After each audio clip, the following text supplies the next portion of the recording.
Hello dear student, चलिए भाई start करते हैं आज की क्लास। देखो आज हमारा परसेंटेज का लेक्चर नंबर 10 है। ठीक है। देखो आज का जो हमारी क्लास होगी उसमें हम पढ़ेंगे इनकम, एक्सपेंडिचर और सेविंग्स के बारे में। देखो परसेंटेज का आपका लास्ट टाइप है। जिसने अब तक हमारे परसेंटेज के भाई पुराने लेक्चर नहीं देखे तो भाई वीडियो के डिस्क्रिप्शन बॉक्स में लिंक है, वहां पे आप जाके परसेंटेज के 1 से लेके आप 9 तक लेक्चर को देख सकते हैं। आज हमारा परसेंटेज की लास्ट क्लास है। उसके बाद जब हमारी नेक्स्ट क्लास आएगी परसेंटेज की, तो उसमें मैं आपको परसेंटेज के जितने ज्यादा पॉसिबल हो सकते हैं सारे के सारे क्वेश्चन आंसर मैं वहां पे आपको प्रैक्टिस कराऊंगा, और वो भी मैं आपको लाइव क्लास में आके प्रैक्टिस कराऊंगा। ठीक है। तो भाई जिसने हमारा अब तक टेलीग्राम ग्रुप ज्वाइन नहीं किया है तो भाई हमारा टेलीग्राम ग्रुप है maths magic with Manish sir. Telegram पे सर्च कर सकते हो या डिस्क्रिप्शन बॉक्स में लिंक है भाई, वहां से जाके आप टेलीग्राम को ज्वाइन कर लेना। तो पढ़ते हैं भाई आज की क्लास पर। देखो भाई ध्यान से समझते हैं। आज जो हमारा टाइप नंबर 11 है उसमें इनकम, एक्सपेंडिचर और सेविंग्स के बारे में। देखो समझना इसमें भाई किस तरीके से क्वेश्चन आएगा, मैं एक एग्जांपल देके समझाता हूँ आपको। देखो सबसे पहले तो इनकम, एक्सपेंडिचर और सेविंग के बीच में एक रिलेशन समझते हैं। इनकम फॉर एग्जांपल जैसे मैंने कहा आज आपने भाई 100 रुपए कमाए। आपकी जो इनकम हो गई वो हो गई 100 रुपए। मैंने कहा 100 रुपए में से ये हो गई आपकी इनकम। मैंने कहा आपने 100 रुपए कमाए और भाई आपने आज पूरे दिन में जो खर्चा कर दिया उनमें से 40 रुपए का खर्चा कर दिया। तो भाई 100 में से आपने 40 रुपए खर्चा कर दिया, तो भाई आपकी सेविंग कितने की हो गई? सीधी सी बात आपको सर 60 रुपीज की आपकी सेविंग हो गई। देखो मैंने कोई फॉर्मूला नहीं बताया, कोई रिलेशन नहीं बताया, आपको सब पहले से याद है भाई। ठीक है। मैंने कहा कि भाई आपने 100 रुपए कमाया, आप कह रहे हो कि सर मैंने उसमें से 40 रुपए का खर्चा कर दिया। तो आप कह रहे हो कि सर हाँ मेरे तो भाई 60 रुपए की सेविंग हो गई। तो ये क्या इनकम में से अगर आपने एक्सपेंडिचर को माइनस किया तो क्या मिलेगा आपको? सेविंग। यहीं पे अगर मैं इसका उल्टा बोल दूं भाई, मैंने कहा मैंने आपको आज 100 रुपए दिए, आपकी इनकम आज 100 रुपए की हो गई, लेकिन आज आपने 100 रुपए में से 40 रुपए बचाए हैं, यानी खर्चा कितने किया होगा? सर कैसी बात करो, खर्चा 60 रुपए किया होगा तभी तो 40 रुपए बचे। बिल्कुल बढ़िया।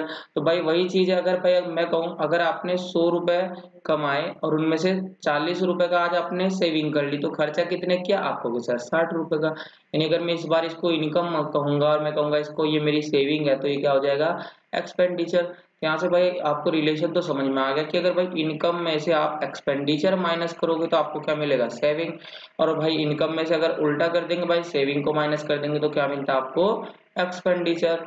उम्मीद है भाई सबको समझ में आ गया। बड़ा आसान सा बेसिक सा रिलेशन है भाई ये तो आपका। ठीक है। अब भाई देखो इस पर क्वेश्चन किस तरीके से आता है वो समझ लेते हैं एक बार। देखो क्वेश्चन आता है कि एक व्यक्ति की जो इनकम है, एक पर्सन की जो इनकम है, वो कह देगा भाई इनकम उसकी 60% इंक्रीज हो गई। इनकम भाई 60% बढ़ गई। तो भाई सीधी सी बात है, अगर आपकी इनकम बढ़ गई तो भाई खर्चे भी बढ़ेंगे, नॉर्मल सी बात है, किसी के घट भी सकते हैं किसी के बढ़ भी सकते हैं। मैंने कहा चलो एक व्यक्ति की इनकम 60% बढ़ गई और मैंने कहा उसका जो एक्सपेंडिचर है वो उसका 40% इंक्रीज हो गया। 40% इंक्रीज हो गया। तो भाई सीधी सी बात है उसके एक्सपेंडिचर उसकी सेविंग्स में कोई ना कोई चेंज आएगा। सेविंग्स में कोई ना कोई चेंज आएगा। पूछ लेगा सेविंग्स में कितने परसेंट का चेंज आया। क्वेश्चन सबको क्लियर? देखो इनकम बढ़ गई, एक्सपेंडिचर भी बढ़ गया, तो भाई सेविंग्स में कोई ना कोई चेंज आएगा। पूछ लेगा भाई कितने परसेंट का सेविंग्स में चेंज आया। देखो यहाँ पे दो तरीके आपके पास क्वेश्चन करने के। एक तो भाई आपका फ्रैक्शन मेथड, आप क्वेश्चन को फ्रैक्शन से कर सकते हो, एक भाई आप परसेंटेज को 100 मान के कर सकते हो। देखो दोनों तरीके समझाता हूँ। देखो जब भी कभी आपकी परसेंटेज वैल्यू इस तरीके से हो जो एक होल नंबर में से 60%, 40, 50, 70 होल नंबर में परसेंटेज बढ़ी हो, होल नंबर में इंक्रीज हुई हो, तो आप कोई भी क्वेश्चन अगर परसेंटेज का करते हो तो वहां पे अपने वैल्यू को 100% मान लोगे तो क्वेश्चन करना आसान रहेगा। फॉर एग्जाम्पल जैसे इस क्वेश्चन करेंगे हम, मैंने कहा इनकम आप मान लोगे कि भाई पहले इनकम 100% है। ठीक है। इनकम 100% है और भाई उसने कहा एक्सपेंडिचर आपका 40% बढ़ गया। लेकिन कहीं ना इस क्वेश्चन में एक और डाटा हाँ बिल्कुल वो आपको देगा। वो पहले वाला डाटा देगा कि भाई एक व्यक्ति अपनी इनकम में से पहले कितना परसेंट खर्च करता था, इस तरीके से कोई डाटा देगा। वो कह सकता है भाई आपको कि भाई पहले जो उसका एक्सपेंडिचर था, जो पहले उसका खर्चा था, वो कोई ना कोई डाटा खर्चा या सेविंग आपको जरूर देगा। वो कहेगा पहले जो उसका एक्सपेंडिचर है वो 30% है, पहले का एक्सपेंडिचर दिया और अब उसका एक्सपेंडिचर 40% से इंक्रीज हो गया। तो बताओ सेविंग कितने परसेंट से इंक्रीज होगी या डिक्रीज होगी? सबसे पहले आप मान लेंगे कि सर उसकी इनकम 100% था। ठीक है। और उसका जो एक्सपेंडिचर कितना है, एक्सपेंडिचर 30%। तो इनकम अगर 100 है, एक्सपेंडिचर 30% था, तो आप कहोगे कि सर जो उसकी सेविंग हो गई तो वो कितना हो गई, 70%। बिल्कुल सही, पहले सेविंग कितना थी, 70। फिर कहोगे सर उसका जो इनकम है वो 60% इंक्रीज हो गया, यानी 100 से जब 60% इंक्रीज हो गई तो आप क्या कहोगे, 100 से 60% इंक्रीज करना बड़ा आसान है भाई। 100 से 60 इंक्रीज होगा तो कितना हो गया, 160% इनकम हो गई। ठीक है। अब जो उसका एक्सपेंडिचर में 40% बढ़ गया, अब देखो 30% था, 30 से 40% और बढ़ गया। तो अगर हम 30 का 40% निकालेंगे तो कितना आएगा, 12 आ जाएगा भाई। ऐसे तो निकालोगे 30 का 40%, 40 अपॉन में 100, तो भाई 2 जीरो से 2 जीरो कैंसिल, 4 इंटू 3 कितना आएगा, 12। आप कहोगे भाई पहले 30% था, 12 और बढ़ गया, तो अब कितना होगा, आप कहोगे सर अब हो गया 42%। तो मैं कह रहा अगर 160% पहले इनकम थी अब, और उसका खर्चा हो गया 42%, तो भाई अब उसकी सेविंग कितनी हो गई, आपको सर 160 माइनस 42, आप कहोगे सर 118% की सेविंग हो गई। समझ में आया। तो भाई अब बताओ, पहले सेविंग 70% की थी, अब 118% के कितने परसेंट सेविंग बढ़ गई, आप कहोगे कि सर सेविंग बढ़ गई आपकी 48%। किससे बढ़ी है, आप कहोगे सर 48% बढ़ गई 70 से, 70% से मल्टीप्लाई बाय 100, परसेंटेज से परसेंटेज कैंसिल आउट, जीरो से जीरो कैंसिल आउट, ये बन गया आपका 480 डिवाइड बाई 7, और 7 से काटेंगे, 7 से गया 7 6 जा 42, कितना बच गया भाई आपका 60, फिर 7 8 जा 56, बन गया 4 अपॉन में 7। तो आपका बन जाएगा 68:4/7%। क्या हुआ है, 70% से 118% हो गया, यानी क्या हुआ है, इंक्रीज हुआ है। समझ में आया भाई सभी को, क्लियर यहाँ तक, किसी कोई डाउट। देखो जब भी कभी पहले एक डाटा देगा, चाहे तो एक्सपेंडिचर देगा चाहे आपको सेविंग देगा, इनकम को आप हमेशा मान लेंगे 100%, इनकम में से एक्सपेंडिचर माइनस करेंगे तो सेविंग, अगर सेविंग देगा तो इनकम में से सेविंग माइनस करेंगे एक्सपेंडिचर। फिर इनकम को जितने परसेंट बढ़ाएगा बढ़ा देना, सेविंग को एक्सपेंडिचर को जितना बढ़ाएगा बढ़ा देना, घटाएगा घटा देना, माइनस करके बता देना सेविंग्स में कितने परसेंट का चेंज आया।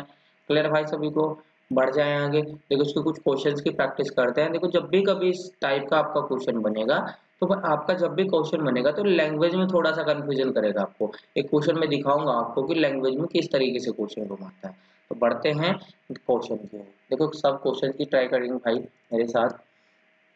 देखो क्वेश्चन नंबर फर्स्ट है भाई आपका, देखो उसने क्या कहा, a person spend 60% of his income. उसने कहा एक व्यक्ति अपनी आय का 60% खर्च करता है। ठीक है भाई, उसकी इनकम 50% इंक्रीज हो गई, इनकम इंक्रीज हो गई 15%, एंड एक्सपेंडिचर और खर्चा भी बढ़ गया 5%। तो भाई पूछ ले उसकी सेविंग में कितने परसेंट का चेंज है। मैंने अभी समझा आपको कैसे करेंगे भाई।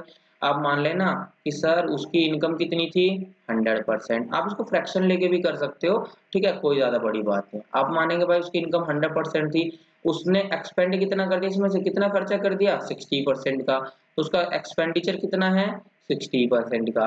तो भाई इसकी सेविंग कितनी की होगी, आपको income minus expenditure is equal to saving, आपको सर सेविंग हो गई 40%। बिल्कुल सही। उसने कहा इफ इनकम इंक्रीज 15%, 100 से अगर कोई चीज 15% इंक्रीज हो गई तो आप सीधा सीधा कहोगे सर 100 से 15 इंक्रीज हो गया तो कितना बन गया, 115%। बिल्कुल बढ़िया भाई। एंड उसका जो खर्चा है वो कितना बढ़ गया, 5%। अब देखो 60 से 5% इंक्रीज हो गया, 60 से 5% बढ़ना, यानी 60 का 5% बढ़ना, यानी कि 60 प्लस 5 65 नहीं होगा, 60 का 5% बढ़ना। चाहे तो आप डायरेक्ट निकालो भाई, 60 का 5% कितना होगा, 3 हो जाएगा। चाहे ऐसे निकालेंगे, 60 का 5% इंक्रीज, तो 5% की वैल्यू कितना हो गई, 5% हो गया 1/20, 20 से 1 इंक्रीज तो 21 अपॉन में 20। तो आप कहोगे सर 60 का कितना हो गया, 21 अपॉन में 20, 20 से कितनी बार जाएगा ये, 3 टाइम, और 21 गुना 3 कितना होगा, 63, यानी बढ़ने के बाद अब कितना बन गया, 63%। तो आप कहोगे सर ये बन गया आपका 63%। क्लियर है भाई सभी को।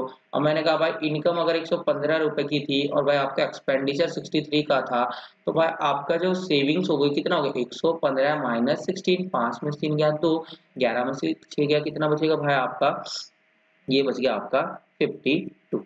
क्लियर। तो यहाँ पे जो आपकी सेविंग्स हो गई वो हो गई 52%। पूछा है भाई उसकी सेविंग्स में कितने परसेंट का चेंज है। आप देखो ये नहीं कि 40 से 52 हो गया, 12% का चेंज नहीं आया। आप निकालोगे 40 से 52 हो गया, कितने का चेंज आया, 12 का। किस पर आया, 40 पर, मल्टीप्लाई बाय 100। क्लियर भाई सभी को। अच्छा 4 से गया ये आपका 3, ठीक है 4 से कितनी बार जाएगा 10, 0 से 0 कैंसिल आउट हो जाएगा तो कितना बनेगा 3 × 10 तो कितना बनेगा भाई आपका, ये बन जाएगा आपका 30%। तो कितने परसेंट का चेंज आया, आप कहोगे सर 30% का चेंज आया। क्लियर भाई सभी को। किसी को डाउट, एक और चीज ध्यान रखेंगे यहाँ पे आंसर दो बन सकते हैं, एक इंक्रीज एक डिक्रीज। आप खुद से देखेंगे पहले सेविंग 40 रुपए की थी अब 52 की हो गई, 40 से कोई चीज 52 हो गई तो भाई कितना हुआ यानी बढ़ा है, यानी क्या करेंगे इसका आंसर क्या लिखेंगे इंक्रीज, यानी आंसर क्या लिखेंगे वृद्धि।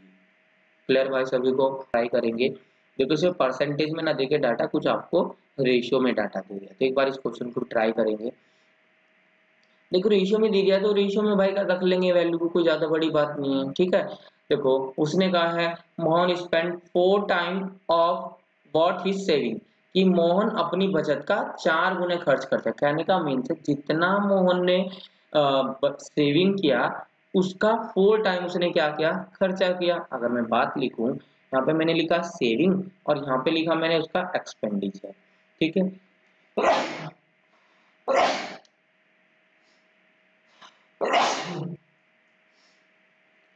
सॉरी, देखो उसने कहा मोहन अपनी बचत का 4 गुना खर्च करता है, मैंने लिखा यहाँ पे सेविंग, यहाँ पे लिखा एक्सपेंडिचर, तो मैं उसके एक्सपेंडिचर और सेविंग का रेशियो लिखता हूँ। उसने कहा मैंने मान लेता हूँ अगर उसकी सेविंग 1 है तो उसकी सेविंग का 4 टाइम मोहन ने खर्चा किया तो खर्चा कितने करेगा 4 का। अब अगर मैं यहाँ से एक्सपेंडिचर और सेविंग का रेशियो लिख लिया, मैंने कहा कि भाई आप 1 रुपए बचत कर रहे हो, 4 रुपए का भाई आप खर्चा कर रहे हो तो कमाए कितने होंगे भाई, 1 रुपए बचा है 4 रुपए खर्चा किया तो कमाए कितने होंगे 5 रुपए। तो सीधी सी बात है भाई आप इसकी इनकम खुद से लिखेंगे, इनकम कितनी है 5 रुपए। तो अगर इनकम माइनस एक्सपेंडिचर बराबर सेविंग, तो यहाँ से इनकम अगर 5 रुपए की है एक्सपेंडिचर 4 रुपए तो सेविंग कितना हो गई 1 रुपए। क्लियर। उसने कहा यदि उसकी इनकम में 20% की वृद्धि हो गई, भाई इनकम 5 से 20% और बढ़ गई, 20% वृद्धि हो गई इनकम में, ठीक है। और उसके खर्चे में 30%, ये 4 से और कितना बढ़ गया आपको कि सर ये 30% बढ़ गया, तो पूछ लिया उसके सेविंग्स में कितना चेंज होगा। देखो अब एक चीज समझना भाई, आप यहाँ पे 5 का 20% इंक्रीज तो कर सकते हो लेकिन थोड़ा सा ना डिफिकल्ट हो जाएगा, पॉइंट्स में वैल्यू बनेगी डिवाइड में वैल्यू बनेगी। देखो सारी वैल्यू जब आपकी रेशियो में लिखी हुई है तो आप इस वैल्यू को बढ़ा सकते हो, इसमें ज्यादा से ज्यादा 0 लगा लो, आप इसको 50 मान लो, इसको 40 मान लो और इसको 10 मान लो। अब देखो कितना जो है आसान हो जाएगा भाई। मैंने कहा इनकम 50 है, 50 से 20% बढ़ गई तो 50 का 20% कितना होगा, आपको सर 20% इंक्रीज हो गई।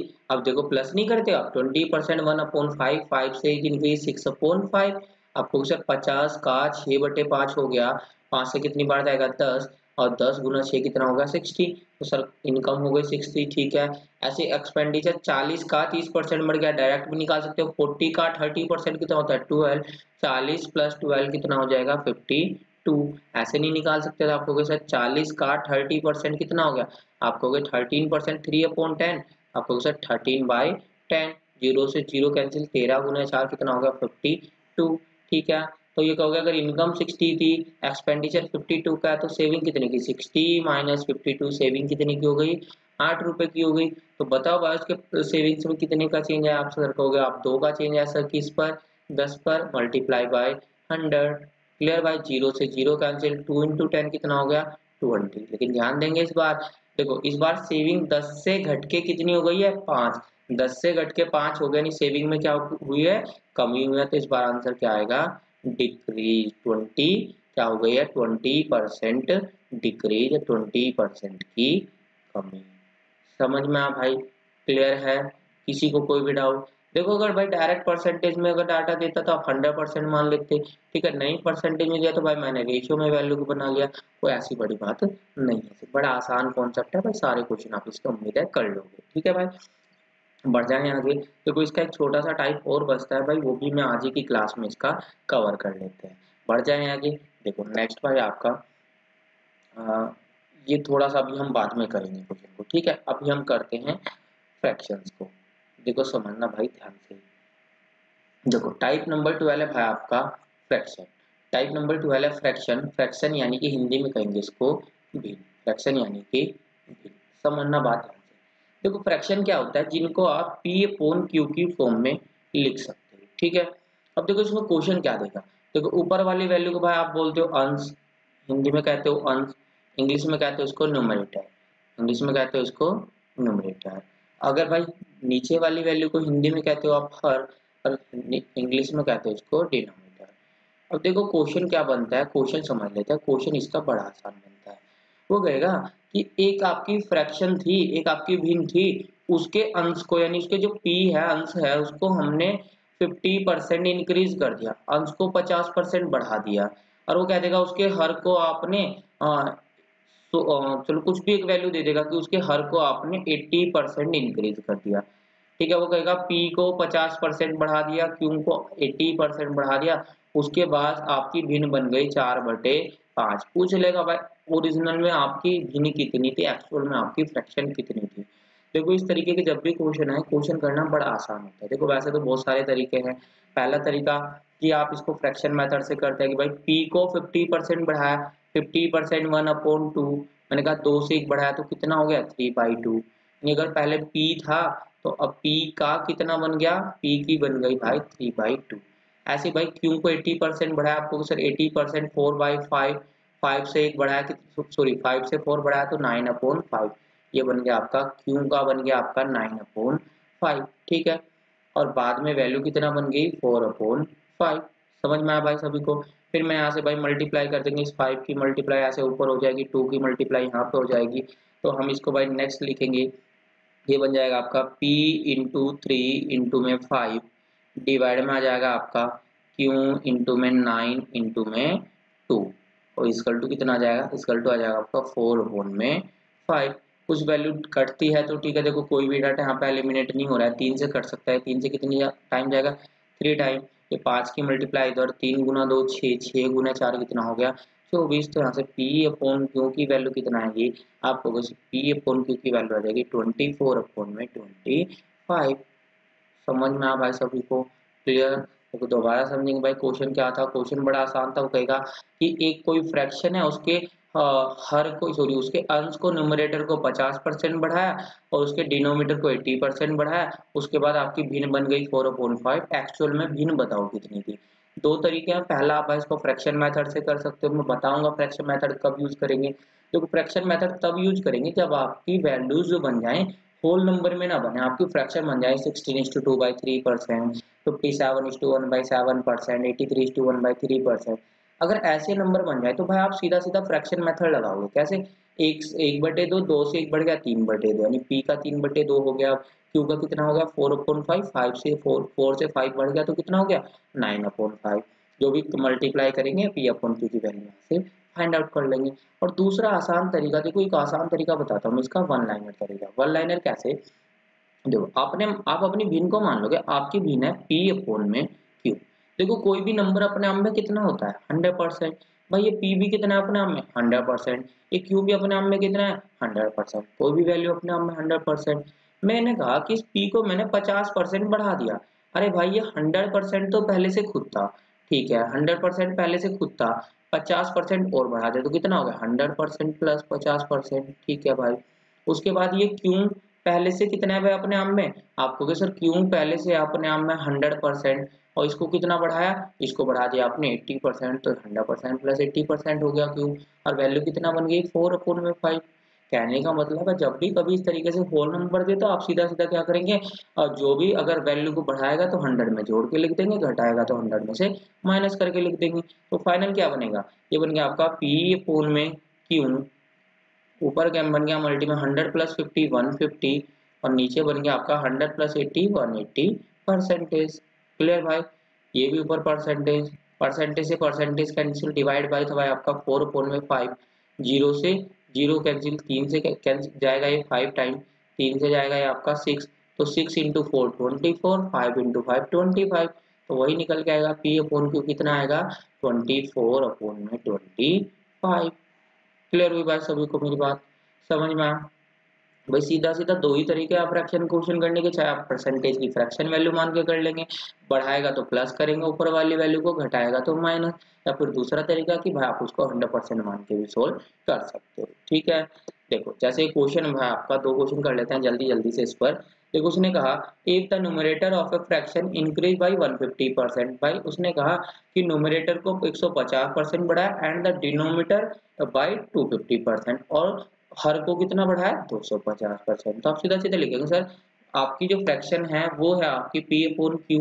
भाई पी भी अपने आप में कितना है 100, अभी तो मैं लिख के दिखा रहा हूँ, आप एग्जाम में लिखेंगे भी मत 100 को, डायरेक्ट जोड़ के लिखेंगे वैल्यू को, ठीक है। अंश को कितना बढ़ा है 150, तो 100 प्लस 150% हो गया, और हर भाई पहले से 100 था और कितना बढ़ा दिया इसको 100% प्लस 250% बढ़ा दिया, तो 100 प्लस 250 वैल्यू कितना बन गई, वैल्यू बन गई 25/28। क्लियर भाई। अब देखो ये बन गया आपका पी अपोन में क्यू मल्टीप्लाई ये बनेगा 250 और नीचे बनेगा आपका 350। देखो परसेंटेज से तो परसेंटेज कैंसिल आउट हो जाएगा, बार बार नहीं लिखूंगा मैं वैल्यू को। 25 अपोन में 28, जीरो से जीरो कैंसिल, 25 से 25 कैंसिल, 7 से कितनी बार जाएगा 4, 7 से गया 5, 5 की मल्टीप्लाई ऊपर हो जाएगी, तो पी अपोन क्योंकि वैल्यू कितना आएगी 5 अपोन में 4, पी अपोन की कितना आ गया आपका 5 अपोन में 4। उम्मीद है भाई सबको समझ में होगा, बड़ा आसान क्वेश्चन था भाई, ठीक है। जल्दी से एक और क्वेश्चन ट्राई करेंगे इसका। देखो लास्ट क्वेश्चन है भाई आज की क्लास का। उसने कहा if the numerator of fraction increase by 240%, एक भिन्न का अंश 240% बढ़ाया और हर को 80% बढ़ाया, तो भाई भिन्न बताओ। इस बार मैं डायरेक्ट करूंगा भाई। देखो p को कितना बढ़ाया उसने 240, तो भाई 100 पहले से तो 240 बढ़ा दे कितना हो गया 340%, और भाई उसने क्यू को कितना बढ़ाया भाई उसने, और हर को 80% की वृद्धि की, तो भाई क्यू को 80% बढ़ाया, 100 पहले से 80 और बढ़ा दे तो कितना हो गया 180%।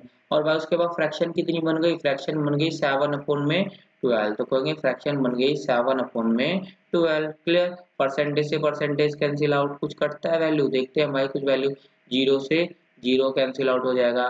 देखो भाई ये काटेंगे हम 2 से कितनी, सॉरी 6 से गया आपका 2 बार, 6 से कितनी बार जाएगा 3, 3 की मल्टीप्लाई ऊपर हो जाएगी, 34 की मल्टीप्लाई नीचे हो जाएगी, तो बनेगा आपका पी अपोन में क्यू इक्वल टू हो जाएगा आपका, दोनों में हाँ दोनों इंक्रीज हुआ था, ठीक है।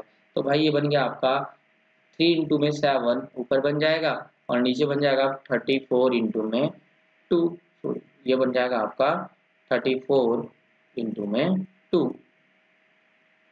क्लियर भाई सभी को, 34 इंटू में 2। भाई टोटल कितना हो गया, टोटल हो गया ये बन गया 24, ये बन गया आपका 20, 7 गुना 3 21 21, ठीक है, और ये बन गया आपका 68। तो आंसर कितना बनेगा 21 अपॉन में 68। तो भाई उम्मीद है आपको आज की क्लास फिर से समझ में आई होगी भाई, ठीक है। देखो मैंने परसेंटेज के बेसिकली आपको 11 से 12 टाइम में परसेंटेज के क्वेश्चन कराए। देखो परसेंटेज वैसे तो भाई आपका एक बहुत बड़ी यूनिट है, हम इसको अगर हम सारे के सारे टाइप मिक्सर के क्वेश्चन परसेंटेज में करा दूं मैं आपको, प्रॉफिट एंड लॉस के क्वेश्चन परसेंटेज में करा दूं मैं आपको, बहुत सारे क्वेश्चन आपके परसेंटेज में आ सकते हैं। तो ये मत सोचना कि भाई मैंने परसेंटेज कुछ कम पढ़ाया है या फिर मैंने आपको परसेंटेज आधा पढ़ाया है, ऐसा कुछ नहीं है। देखो परसेंटेज जितना आपका बेसिक परसेंटेज होता है मैंने आपको सारा कंप्लीट करा दिया, ठीक है। इससे अलग जो भी परसेंटेज के क्वेश्चन होते हैं वो अलग चैप्टर से रिलेट करते हैं। तो जब मैं आपको वो चैप्टर कराऊंगा तो भाई फिर मैं आपको वो वाले चैप्टर कराऊंगा, क्योंकि पहले उन चैप्टर का बेस होना जरूरी है, तभी मैं आपको परसेंटेज पढ़ाऊंगा। देखो मेरा यही है कि मेरा यही मानना है कि भाई मैं आपको इस तरीके से लेके चलूँ कि आपका बेसिक प्लस एडवांस हर तरीके से स्ट्रॉन्ग हो जाए, ठीक है। तो अब भाई हम अपना प्रैक्टिस सेशन लगाएंगे परसेंटेज का, उसके बाद हम इसका नेक्स्ट चैप्टर जल्दी ही स्टार्ट करेंगे। तो भाई जिसने भी अब तक हमारे ये चैनल सब्सक्राइब नहीं किया तो भाई चैनल को सब्सक्राइब कर दें, वीडियो को लाइक कर दें, और बार बार एक ही बात बोलता हूँ कि वो हमारा जो टेलीग्राम ग्रुप है तो भाई हमारे टेलीग्राम ग्रुप को भाई जरूर ज्वाइन कर लें, ठीक है। वहाँ से आपको बहुत इंपॉर्टेंट इन्फॉर्मेशन सारी वहाँ से आपको अवेलेबल होती रहेंगी, ठीक है भाई। तो मिलते हैं हम अपनी नेक्स्ट क्लास में, तब तक के लिए थैंक यू क्लास।